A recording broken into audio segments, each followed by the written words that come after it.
कहते हैं कि हर मैनेजर को फाइनेंस की भाषा बोलनी आनी चाहिए, पर क्या होगा अगर आप इस भाषा को बोलने से डरते हैं? आपकी प्रोग्रेस पे फर्क पड़ेगा। आज मैं आपका एक बेहद महत्वपूर्ण स्किल पर फोकस करूंगा। रवि जो एक शानदार सुपरवाइजर है, लेकिन जब भी कंपनी के अंदर बजट, प्रॉफिट या डेटा रिपोर्टिंग की बात होती है तो उसका सिर घूम जाता है। रवि एक छोटी मैन्युफैक्चरिंग कंपनी में सुपरवाइजर है, उसकी टीम भी अच्छी है, वो अपने काम पर बेहद मजबूत पकड़ भी रखता है, लेकिन हर महीने जब भी मंथली रिव्यू मीटिंग होती है तो वो दिन उसके लिए बेहद स्ट्रेसफुल रहता है। रवि, ये ओवर टाइम का खर्च इतना क्यों बढ़ गया? अकाउंट मैनेजर पूछता है।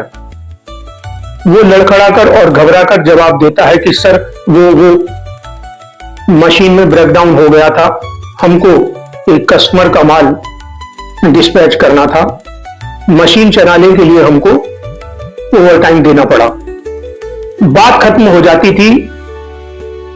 रवि यह सोचता था कि हमने तो प्रोडक्शन कर ही दिया, कस्टमर को माल भेज ही दिया, तो फिर ये छोटा सा ओवर टाइम कैसे कंपनी के मुनाफे या प्रॉफिट पर इंपैक्ट डालता है।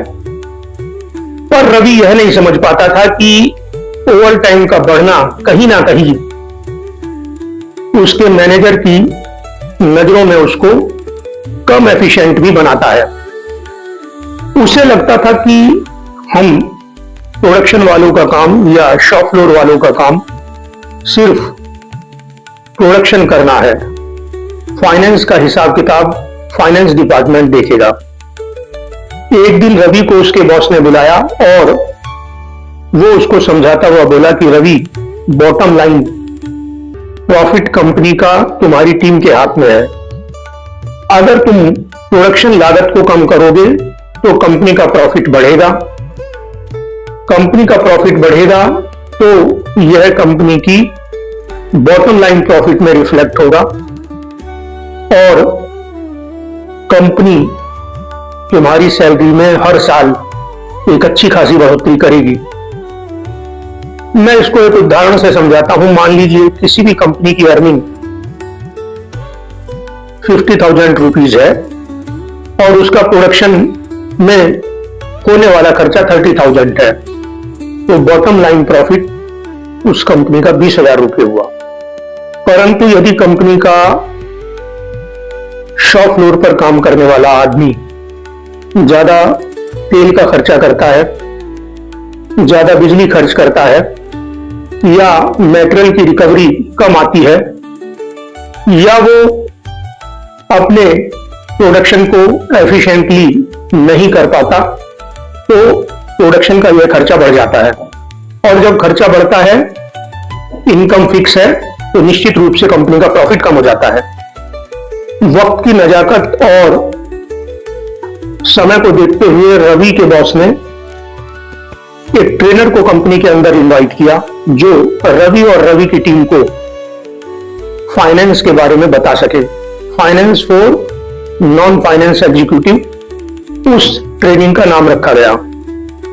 वास्तव में देखा जाए तो फाइनेंस कोई डरावना गणित नहीं है, बल्कि यह आप लोगों के द्वारा किए जाने वाले काम का हिसाब किताब है, वो ट्रेनर बोला।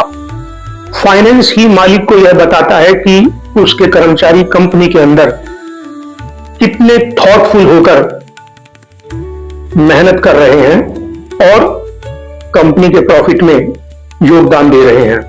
हर कंपनी की कहानी 3 किताबों में लिखी रहती है।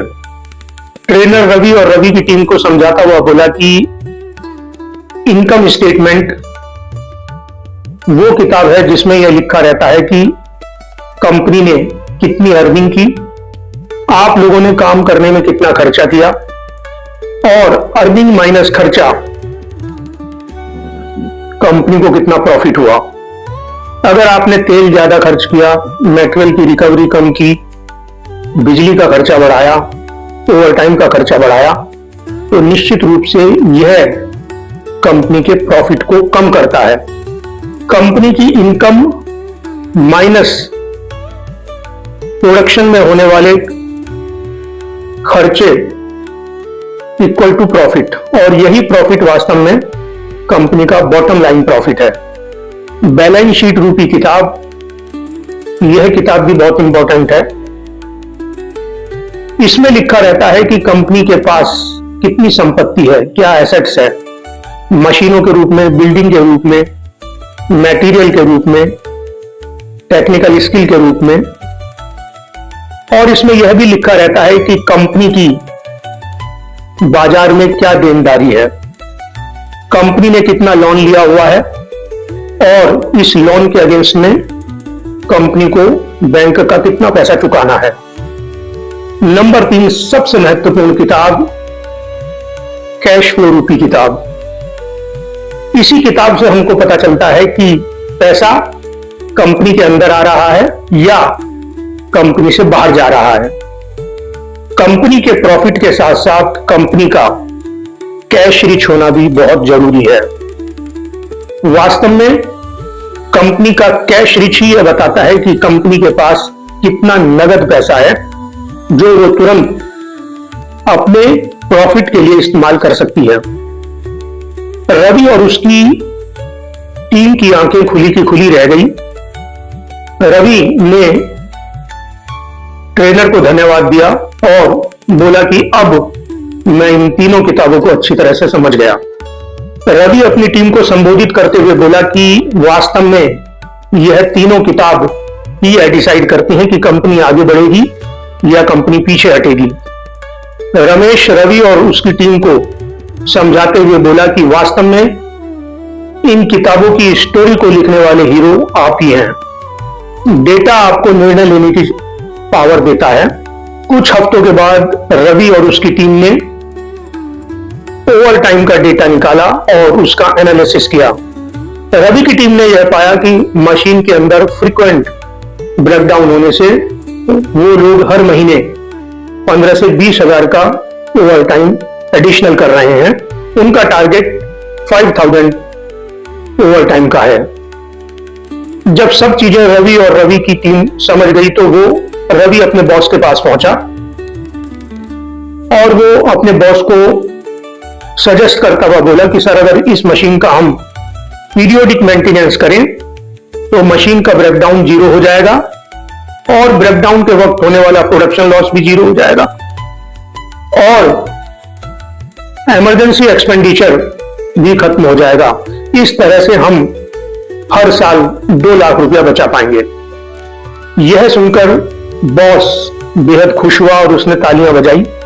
वास्तव में रवि अब अपने काम को कंपनी के प्रॉफिट और लॉस के रूप में कन्वर्ट करने लगा।